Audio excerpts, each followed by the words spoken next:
Let's talk fantasy stud muffins. This week's Fantasy Stud Muffins. All right. You guys ever heard of Drew Brees? Yeah, and you ever heard of Eli Manning? No. Yeah.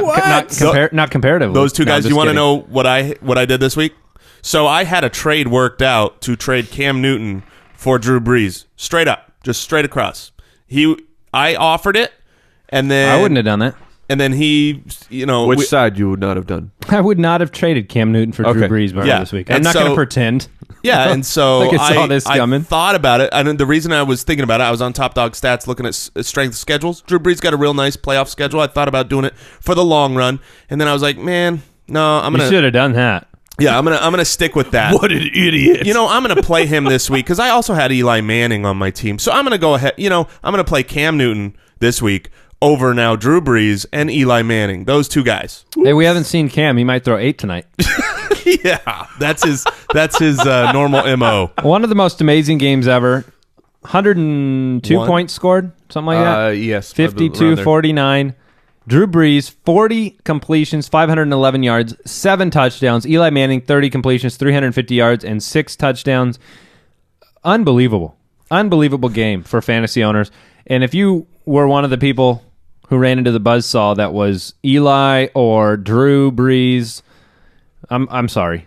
It just doesn't feel fair, especially with... Brees basically doubled his production at the touchdowns for the entire year. He was like 8, and now he's at 15 for the season. Just an incredible... And he looks... The honest truth is, he was hurt. Drew Brees was hurt. At the beginning of the year. At the beginning of the year. And yes. ever since he's been back from injury, this team's finding their way, and they're not out of the race. Do you know what's been a big help for him in getting his groove back? Is Benjamin Watson. They tried in the beginning of the year to find the replacement for Jimmy Graham, and there wasn't one. Was it Josh Hill who was it? And now they've started to get Benjamin Watson more involved in the passing game, and he's been great. Excelled. Yeah, he was your start of the week. Obviously, was phenomenal. Everybody. There is not a Saint offensive player that was not phenomenal, unless you include Kyrie Robinson. All right, other big games from quarterbacks was Tom Brady had 4 touchdowns. Carson Palmer had 4 touchdowns. Phillip Rivers continued to put up a big week, 301 and 3. Alex Smith had a very good game because he had 78 rushing yards, a rushing TD, and 2 passing touchdowns. And Derek Carr had a monster game. He's the one I wanted to talk about, so I was ending with him. Yes. 23 completions, over 300 yards in back-to-back games, and 4 touchdown passes. In fact, he hit Andre Holmes. He hit Crabtree.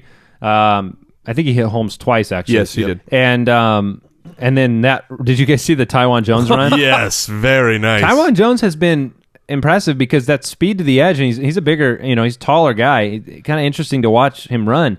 What do you think of Derek Carr rest of the season? I have been very skeptical and vocal of my skepticism of Derek Carr. What are we doing?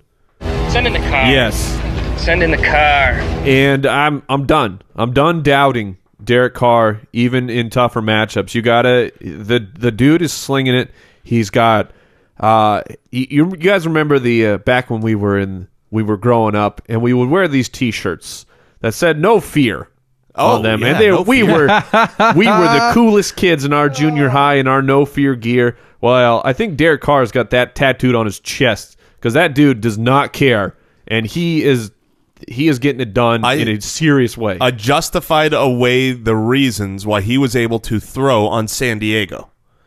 Right. But, he was coming off a bye week. It was their screen game. But then he threw on the Jets. You know who else he did all right against was the Broncos. Yeah. And how'd Aaron Rodgers do? Back foot throw. They were all fadeaways. I thought I was watching Kobe Bryant play quarterback last night. I It was so funny. I think the Raiders might be on their way. Kobe. The Raiders might be on their way to the playoffs. Oh, come on. No. They legitimately might. They're in the Hey, top I would right now. love to see it. I would love to see them and the Jags face off. Oh, that'll be so great. The division leader Jaguars. You have to think back, though. The Raiders weren't always mentally in your head this, terrible team. When the Gruden days and, Rich Gannon. Well, they were a competitive championship team. Yeah, you just have to think back. You have to think back. Yeah. But since the Super Bowl appearance, they've just been. It's been a mess, and man, the new coaching staff there is really, really turning the team around, along with Derek Carr. Obviously, drafting Cooper and signing Crabtree renovated their entire wide receiving corps. Changed everything about that team. Crabtree looks healthy. Did you see his touchdown? Yes. I don't even know how. When you start the process of like shouldering a guy at the 10 and you end up in the end zone, that was incredible. The safety completely pulled up, Yeah. but not to take away from Crabtree, but it's like the defense was horrific.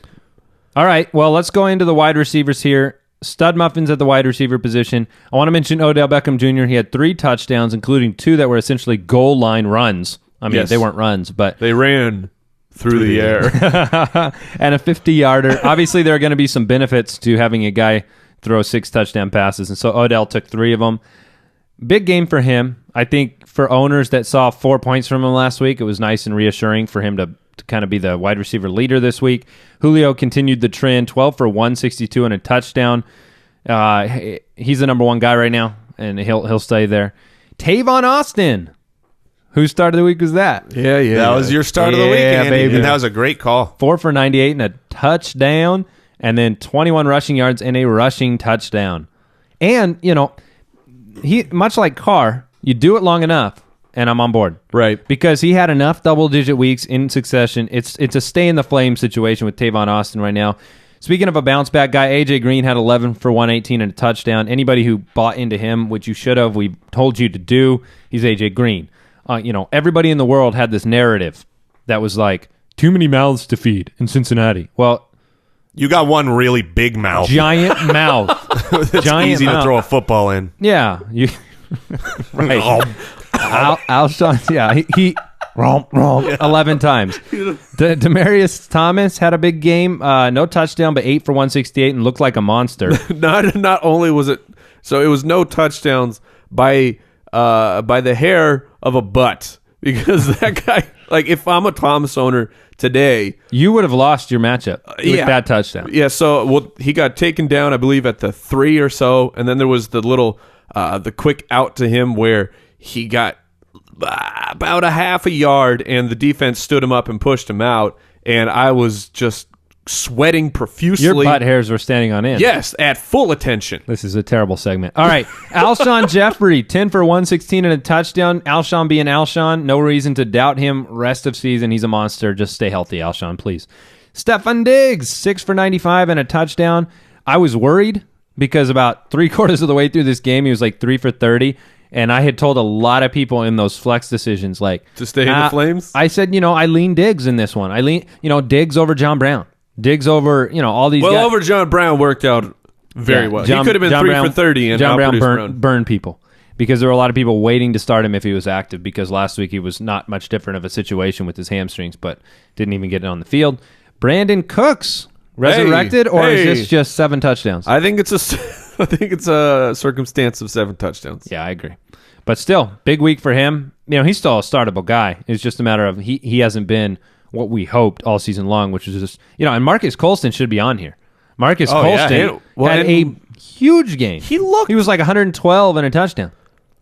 He looked younger and stronger. But I saw him throw someone off with it was really whole first part of the season he looked like an old man, and then this game he looked like just some young stud. 8 for 114 and a touchdown, had a 53-yarder, got behind the defense. Obviously, the Giants don't know how to play defense at all. And we didn't put him down here, but the need for Snead was he was just behind Brandon Cooks. Yeah, so if ODB, I guess Dwayne Harris was the other beneficiary from Eli's 6 touchdowns, but it was kind of the Watson, Cooks, Snead, Colston. If you had any of them, you were in good shape. And we mentioned him earlier, Michael Crabtree had a big game, 7 for 102 and a touchdown. He's a very wide receiver 2 startable right now. All right, running backs. I don't see him at the top of the list, so I got to add him there, guys. Joik Bell. I didn't get any messages from you about Joik Bell yesterday. You mean his 8 a carry average? He finished 7 for 1 spot 56? ahead of Le'Veon Bell. That's right. It's true. Yeah, What? Joik looked good. He did not do much, and he really doesn't belong in this section. But 7 for 56, I had to bring him up because, now that Carr's doing well, pretty much, I don't know if I've missed on a prediction this year. So it's natural that Joik would come swooping in to win me that bet against Amir Abdullah. Yeah. By the way, is Amir Abdullah still on the roster? Maybe.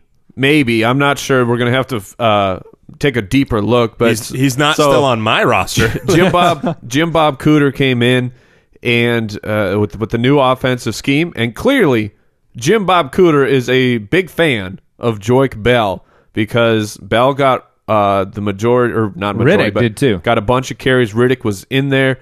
And Amir Abdul, I believe, played one offensive snap where he lined up in the slot. He had one carry. Oh, he had a carry? One carry for 3 yards. Amir Abdullah. And that's why he was running it out 9 yards deep from the end zone. He's like, I got the ball. I don't blame him. Now, I will say the new recipe did not work. No. They lost horribly. Because their offensive line is atrocious. And Stafford's not playing well. All right. Todd Gurley, if you haven't heard of him, he's a running back for the St. Louis Rams, and he's ridiculous. He's in that category. I was talking to somebody this weekend. Much like AP is still, he can be having a bad game, so to speak, and it just takes one play. And a 71-yard touchdown will do it, and it will I played AP 2 weeks ago. AP was having a horrible game into the third quarter, breaks a 60-yarder. I mean, it's just his skill set, the way he breaks tackles, he's going to be, I think he's the best guy rest of the season. Yeah, it's now that Lev Bell is down, I don't blame you for that. And a news memo to the Rams organization. I know that the concrete on the sides took out 2 opposing players, but maybe you want to protect your own guys like a Todd Gurley. That would be, without question. Ridiculous. So let's turf up the outsides there, people. Unbelievable. Yeah, okay, so let's talk. Charkandrick West was 20 for 97 and a touchdown. Yeah. And Mike's start of the week. Yeah, I got also one. Caught 4 passes. Deion Lewis had a big week. We didn't get to talk about him very much, but he, on Thursday night, 6 for 93 and a touchdown through the air. He ran through the air with the greatest of ease. So do you expect, let's say both these guys, the Charizard and Deion Lewis, they're full bore moving forward? Yeah. You start him every week until otherwise proven. I assume we'd take Lewis over West. Yes, I would. Yes. Offense. Because of the offense, and especially if in points per catch type situation. Although West he gets it done through the air too. Ronnie Hillman and C.J. Anderson both had big weeks. Hillman hurt himself. Finally. Hillman hurt himself in the third quarter, gave Anderson many more opportunities than he might have normally had, although I think Anderson would have been the kind of clock-killing back anyways. Anderson looked okay. He looked okay.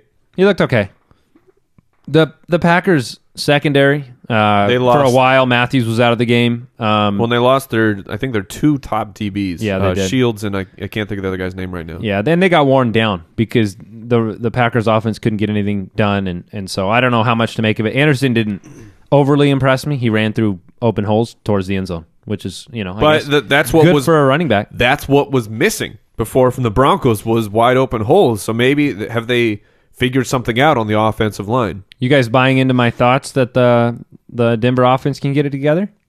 Yeah, the fact maybe. that they can put it together the second half. I mean, I think their defense is so far. They're good. They're really good. Yes, which is what I think limits their offense a little bit. I think what limits their offense? Their defense being so good. He switched topics mid conversation. I still don't get it. I'm saying, how does their defense limit their offense? Their defense limits their offense because they're not going to be in high-scoring games. I'm saying from a fantasy perspective, okay. Their defense stops them from having Peyton throw be a game 4 touchdowns. There'll be a game like he threw none last night, and there'll be a game like last night where they have to kill the clock for 11 minutes. And as long as Peyton Manning can get a week off in between every single game, then he'll be all right. Hey, he got it done. They got it done. So let's go ahead. Latavius Murray had a big game, 20 for 113. I think we're all starting him going forward.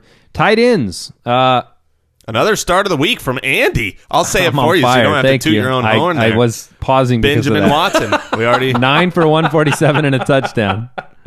I didn't, it's hard to talk through so many great predictions. Ben Watson had a huge game. Wait, Andy. Who was your quarterback start of the week? Yeah, I didn't want that to come up. Okay. All right, Matt Stafford didn't get it done. I will admit that. I sometimes I throw those in on purpose because I just don't want to overwhelm you guys. You can't be too good. That just wouldn't be fair to Mike and I. Because when in doubt, throw Matthew Stafford out there as your start of the week if you need to lose one. Jacob Tamme had another big week. He's been kind of rotating through the top 10 tight ends every 3 weeks or so. But it's nice to see 10 for 103 and a touchdown. Gronkowski obviously had a big week. Heath Miller was back in the fold. That was the interesting one to me because you saw the offense as it was intended to be, or at least, player-wise, and Heath Miller was involved. So that is good news going forward for a guy that's on the waivers. And Heath Miller, if you remember, started the season quite well when Le'Veon Bell was out. So he may be a guy to monitor or just snatch him up. Snatch him up. Yeah. All right, Gary Barnidge. He's legit. I owe you an apology, Gary. Yes, 6 consecutive weeks. At this point. And double digits. The Flames are big. And, if you watch the game, which we obviously did, Phoenix, we're out here watching Arizona come back, thank goodness, in that game. Oh, man. He looks fine. I mean, he looks like a top read for Josh McCown. The concern would be if McCown can't play. He's got sore ribs. He looked like he was in agony during that game, but stayed in the game for the most part. Barnidge is legit. Yes, so keep him going.